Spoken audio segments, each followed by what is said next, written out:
an A5 Wagyu ribeye steak, perfectly reverse seared on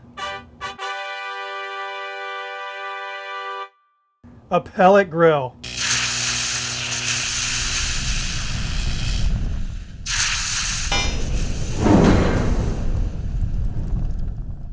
Thank you for stopping by Ballistic Barbecue, and yes, today we are going to be cooking up a beautiful Wagyu ribeye steak on the Yoder YS640. True story, 2 days ago I went into this nice little kind of a gourmet market that has an unbelievable meat market with the sole purpose of buying a pack of pretzel hamburger buns, and instead I walked out with this. This is about 1.1, almost 1.2 pounds of boneless Wagyu ribeye, A5. I mean, just unbelievable. I couldn't pass it up. So, boom, impulse purchase. One thing that I really noticed this morning, though, is like all this right here is fat, very little lean right here. So I'm going to go ahead and trim this off. I'm going to save this fat, though. I'll be using it to, I don't know, cook up, maybe kind of grease my griddle up and, you know, sear off another steak. So let's go ahead and get this off. This is killing me because I paid for this and I paid a lot for it. But again, I will be saving this. Okay, let's go ahead and season this with just some nice coarsely ground kosher salt. So again, some kosher salt.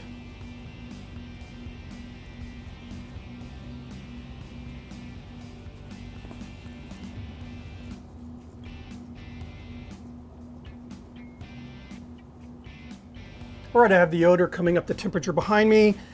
I'll get this on in a few minutes. One thing I want to point out before I even start to cook is this, you know, Wagyu, it is so marbled. I mean, you can see that. The fat actually has a more supple texture than the fat we'd have, like, say, on an Angus, on a more Western breed. But the texture is different because there's so much fat, it doesn't feel as soft, you know, when it's raw as, again, a traditional steak. And because of that, man, if you're paying this much money for a steak, I'm going to rely on my thermometer heavily, because if you do the old, you know, touching your hand thing, it's going to be off. You're going to be off, and this is a lot of money. The other thing, when I do my presentation, you're going to notice when I open it up, you're not going to see that vibrant ruby color that you would, again, on a more of a Western breed, just because, I mean, look at it, it's almost white as it is. Anyway, meet you at the Yoder. I have the Yoder running at 225 degrees Fahrenheit right now. We're burning hickory pellets. Let's go ahead and get this beautiful Wagyu A5 ribeye on the cooker here. So right now I have it set up basically for an indirect cook. I don't have my grates over the fire pot right now.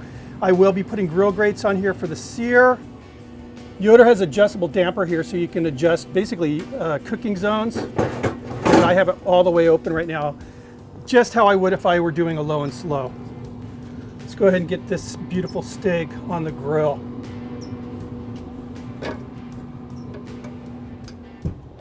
So this part of the cook couldn't get any easier. I'm going to continue the low and slow. I'll be flipping the steak once it hits about 85 degrees or so, and I'm going to pull it once it hits 120 degrees Fahrenheit. Then we're going to crank this bad boy up and sear it off. Ribeye is at 84 degrees. We're going to go ahead and give it a flip. Look at that. Now, one thing about the Wagyu is, again, it's so marbled. I mean, look at that. It's almost like 50-50 fat to lean ratio. You don't want to just grab it by the end and lift it. You'll tear it. So you need to make sure that we're kind of gentle with it, like you would cradle a baby's head. Wow, it's getting soft.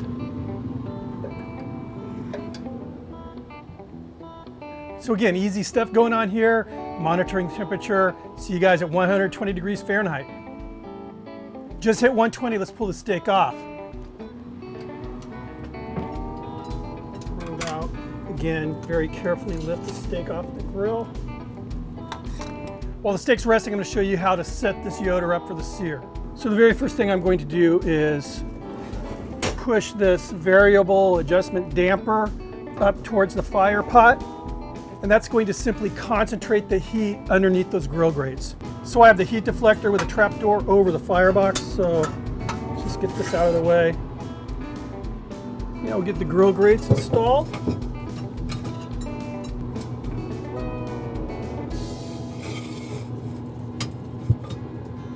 We'll shut the door while we get this heat adjusted.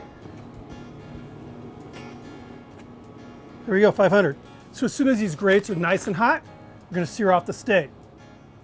Grill's been at 500 degrees now for probably, I don't know, 15 minutes. It's hot.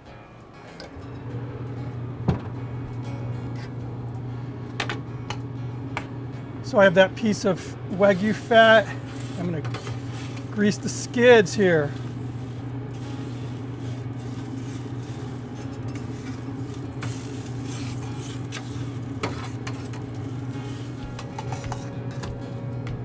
All right, let's get this steak down.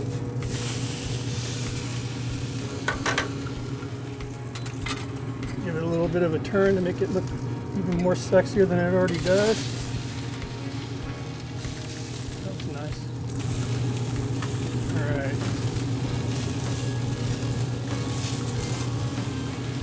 Nice, look at that.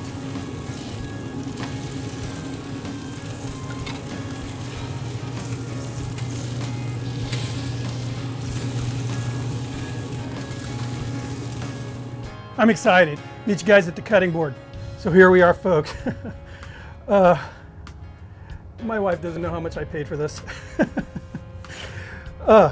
Bread, I went for bread, I swear to you. Anyway. A5 boneless Wagyu, that's how you pronounce it, right? Wagyu ribeye steak, reverse seared on a pellet grill, nonetheless, on my Yoder YS640. Let's try this out. Wow, feel a little guilty, but not. Oh, this is tender. There we go, and that's what a medium rare Wagyu looks like. You can see there's just so much marbling in there.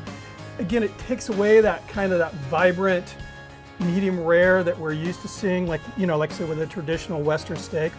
This is cool, man. I mean, and girls, gals, Japanese steak, but cooked Western style. This is fully American style steak. No disrespect to Japan. They have some of the best steaks in the world. And it's an honor to get to try this out. Pretzel rolls. Let's try this out. Look at that. In my defense, though, this side is for Karen. All right, I'm not going to just keep this all for myself.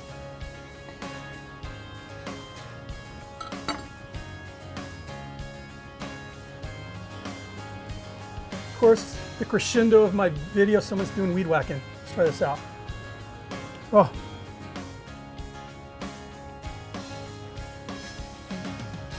Literally butter. I'm laughing at myself. Pretzel rolls. Anyway, guys, thanks for stopping by. I'll have some links down below. Check them out. See you on the next video. Cheers.